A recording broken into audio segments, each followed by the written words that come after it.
Berarti ada cara ya Mbak yang bisa kita lakukan ketika kita bekerja atau ketika kita menjalankan profesi kita, sesuatu yang bisa kita lakukan untuk membangun positif productivity tadi. Selain kita memahami tiga hal tadi, ada tujuan, ada orientasinya proses, kemudian ada kebermaknaan, ya, dan juga kesehatan secara sosial gitu ya. Tapi step-step untuk membangun positif productivity ini seperti apa Mbak? Apakah ada mungkin tips-tips yang bisa dibagikan kepada sahabat Sonora Mbak? Iya, Mas Yudi. Jadi banyak sekali teknik yang bisa digunakan ya. Hmm. Dalam berproses nih, kita mau meningkatkan produktivitas kan ada prosesnya ya. Nah, dalam berprosesnya itu ada beberapa tips yang bisa kita lakukan untuk bisa menjaga keseimbangan tentunya tadi ya.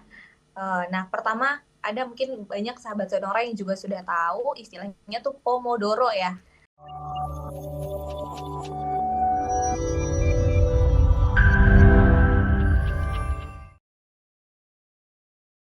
Kalau kita bicara tentang productivity atau toxic productivity itu kesannya kan memang negatif ya. Ada nggak sih istilah yang ternyata memang produktivitas yang benar tuh seperti ini? Produktivitas yang Hmm. tidak mengganggu dan mengorbankan kesehatan mental kita sebagai pekerja atau mungkin sebagai pengusaha juga begitu ya. Karena ada banyak pengusaha yang juga kadang-kadang saking ingin membangun dan membesarkan usahanya itu kadang-kadang overwork juga, fisiknya kadang-kadang sudah mulai banyak keluhan, mentalnya juga. Nah, ada nggak ya produktivitas yang benar itu seperti ini, Mbak Jaba?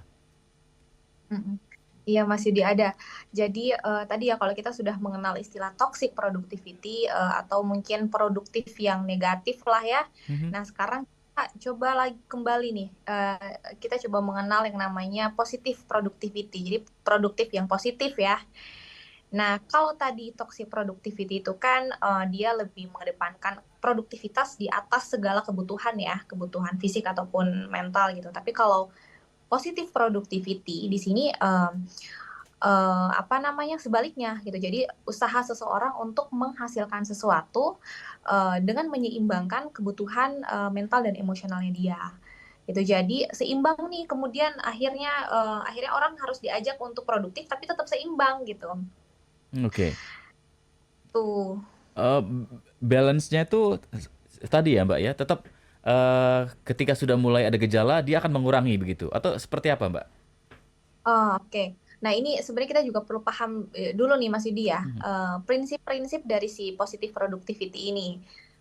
Kalau si tadi ya ciri-ciri orang yang toksik itu kan overwork, terus dia ada perfeksionisme, mulai ketergantungan dengan pekerjaan gitu ya. Kalau si toksik ini, ya kalau positive productivity dia apa namanya pada prinsipnya ada tiga hal yang dipegang oleh orang-orang yang melakukan si positive productivity ini, yaitu adalah fokus pada tujuan yang realistis, tadi ya berkaitan dengan peran tanggung jawab dan juga kapasitas sumber daya yang dia punya. Terus kemudian yang kedua nih yang paling penting adalah mencari kebermaknaan dari aktivitas yang dia lakukan. Jadi orientasinya tidak lagi pada hasil nih, tapi orientasinya pada prosesnya. Jadi selama dia melakukan aktivitas, dia tahu bahwa ada kebermaknaan yang dia rasakan. Nah, misalnya kayak contohnya ya mungkin pada guru-guru ya, Mas Yudi ya, kan guru-guru itu mereka para pengajar lah ya, mereka dituntut banyak nih, terus mereka juga memberikan banyak hal dari segi tenaga segala macam, tapi kadangkala, seringkali apresiasi yang mereka dapatkan tuh tidak sebanding gitu. Nah, tapi luar biasanya para pengajar itu mungkin ya, maksudnya mereka bisa menikmati aktivitas mengajar karena membagi ilmu sehingga ada kebermaknaan yang mereka dapatkan. Jadi walaupun mungkin ya hasil yang dia dapatkan tuh tidak begitu besar dari segi apresiasinya, tapi mereka masih bisa tetap menikmati aktivitas itu. Nah, kemudian yang ketiga adalah tadi betul menjaga kehidupan yang seimbang gitu berdasarkan aspek-aspek kebutuhan dasar manusia lah gitu dari segi fisiknya, emosional, spiritual dan sosial. Karena kalau definisi sehat tuh kan tidak hanya fisik ya, Mhm. tapi sehat fisik, sehat emosional, spiritual dan juga sosial. Mhm. Ya, ya, menarik ya. Saya mau nambahin lagi sehat secara finansial juga, Mbak Jaba. Betul, betul, betul, betul. Oke. Jadi ada kebermaknaan tadi yang disampaikan oleh Mbak Jaba, kemudian menarik juga. Berarti ada cara ya Mbak yang bisa kita lakukan ketika kita bekerja atau ketika kita menjalankan profesi kita, sesuatu yang bisa kita lakukan untuk membangun positif productivity tadi, selain kita memahami 3 hal tadi, ada tujuan, ada orientasinya proses, kemudian ada kebermaknaan, ya, dan juga kesehatan secara sosial gitu ya. Tapi step-step untuk membangun positif productivity ini seperti apa, Mbak? Apakah ada mungkin tips-tips yang bisa dibagikan kepada sahabat Sonora, Mbak? Iya, Mas Yudi. Jadi banyak sekali teknik yang bisa digunakan ya. Mhm. Dalam berproses nih, kita mau meningkatkan produktivitas kan ada prosesnya ya. Nah, dalam berprosesnya itu ada beberapa tips yang bisa kita lakukan untuk bisa menjaga keseimbangan tentunya tadi ya. Nah, pertama ada mungkin banyak sahabat Sonora yang juga sudah tahu istilahnya tuh Pomodoro ya. Teknik Pomodoro. Pomodoro. Jadi ini teknik menjaga keseimbangan dalam beraktivitas dengan cara istirahat di sela-sela waktu. Di sela-sela waktu dia beraktivitas. Jadi biasanya orang tuh kita kan sebenarnya juga punya keterbatasan fokus ya dalam melakukan sesuatu ya Mas Yudi ya. Rata-rata tuh ya untuk orang dewasa 30 menit lah itu bisa fokus banget gitu mengerjakan sesuatu. Jadi biasanya teknik Pomodoro ini mereka pakai 25 menit untuk aktivitas kerjanya, 5 menit istirahat. Nanti habis itu begitu. Selanjutnya 25 menit dipakai untuk aktivitas, lalu 5 menitnya dipakai untuk istirahat. Istirahat ini sangat relatif, bisa jadi mungkin tidur gitu ya, tidur sebentar, atau mungkin hanya sekedar menghirup udara segar gitu. Gitu. Itu salah satu teknik yang bisa dilakukan. Terus juga beberapa teknik lainnya, misalnya mindfulness ya, mungkin banyak yang sudah familiar.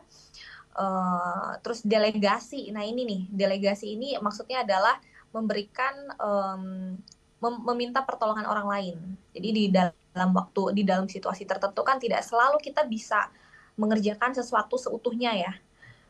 Mengerjakan semua hal gitu kan. Ada kalanya kita butuh pertolongan orang lain. Nah, jangan pernah sungkan untuk minta tolong orang lain membantu pekerjaan kita. Itu penting banget. Terus kemudian self care ya.